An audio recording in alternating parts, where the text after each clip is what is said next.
Ya, ini kan demokrasi ya. Jadi gini Maria, jadi melihat kalau orang bisa ketawa ngelihat babi ngepet, kita juga ketawa aja ngelihat begini-begini aja. Ngelihat boleh nggak boleh itu kayak kita ngelihat babi ngepet aja gitu loh. Jadi anggap aja sama gitu. Dan lagian ini demokrasi.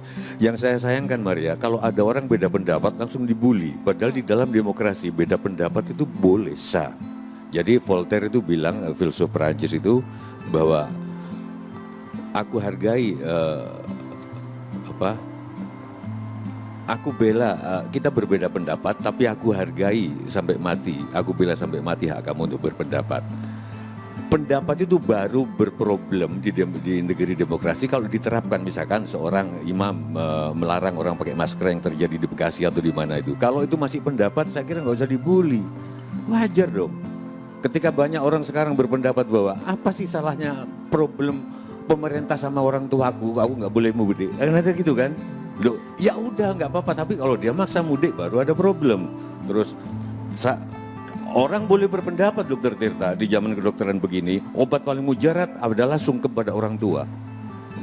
Oh, jangan diketawain, masalahnya di medsos diketawain.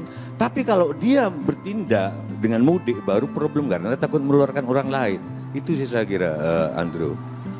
Dan orang soal kenapa kalau Mas Agus tadi bilang ini udah bosan orang tetap mudik, tetap ngotot kata Mas Fadli. Mungkin pendekatannya bukan imbauan lagi sekarang. Tapi kalau kamu nggak mati, nilaimu ini loh. Kalau nggak ngerasain? Bukan, kalau kamu nanti nggak mati karena COVID, kamu bernilai ini. Kalau kamu hidup gunanya ini. Jangan-jangan kita malas hidup karena kalau hidup kita cuma takut pemerintah cuma kurang pembayar pajak. Kurang membayar yang BPJS kurang kalau kita mati. Sama ada kasus pakai helm. Waktu di awal-awal pakai helm Mas Agus, ini kepalaku sendiri. Mati karena nggak pakai helm, terus apa urusannya sama negara? Kecuali kalau negara bilang gini, negara sudah investasi sekian miliar tiap penduduk untuk pendidikan. Kalau kamu mati karena nggak pakai helm, kamu rugi. Nggak gitu. Kita hidup juga kerjaan nyari sendiri. Aku ketepukan ngelukis dan sekian, kemarin aku banyak nganggur sekarang. Gitu. Tapi untungnya aku banyak nganggur, Pak. Aku jadi sering nonton film. Terakhir aku nonton film John Wick, Pak. Dan bab 2, ini kenapa? John Wick 2, kenapa gini? Full action betul ya, Pak, tadi. ya? Iya action. Government gak fokus. Oke. Mau milik kesehatan apa ekonomi. Nah kenapa kok John Wick itu disukai banyak perempuan dan dia bisa membunuh orang di baru hanya pakai pensil loh Pak. Karena dia fokus. Dan di masyarakat, Enggak, Mbak karena Tejo, dia fokus. Pemerintah nggak fokus. Kalau Kalah sekarang- sama John Wick. padahal pemerintah sudah dilarang mudik, tapi aturan lainnya di penyekatan ini hanya bermodalkan tes genos saja, masyarakat tetap bisa mudik. Contohnya terminal rame, bandara rame, stasiun rame.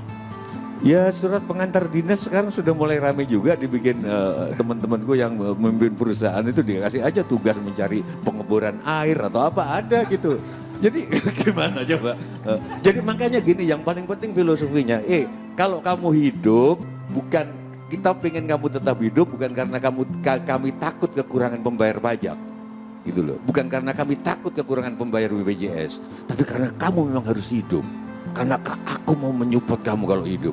Kalau pemerintah nggak janji gitu, aku juga males jaga nyawaku. Aku nyari kerja sendiri kok. Dia enak dapat gaji. Gitu loh. Aku ketepukan sendiri. Berapa juta orang kayak aku? Orang kayak aku mati pun nggak masalah. Nggak ada yang ngurus aku. Kalian enak dapat gaji. Berapa juta orang yang kayak aku masih beruntung. Lukisanku kadang-kadang laku. Bisa nonton film. Maksudku gini, lu kalau hidup itu eksistensimu untuk keluarga, negara akan begini, akan nanti melalui BUMN, melalui Arya Sinulinga, kamu akan dibayar banyak nanti kalau kamu hidup. Sekarang malas hidup karena dikejar-kejar untuk bayar pajak sama BPJS.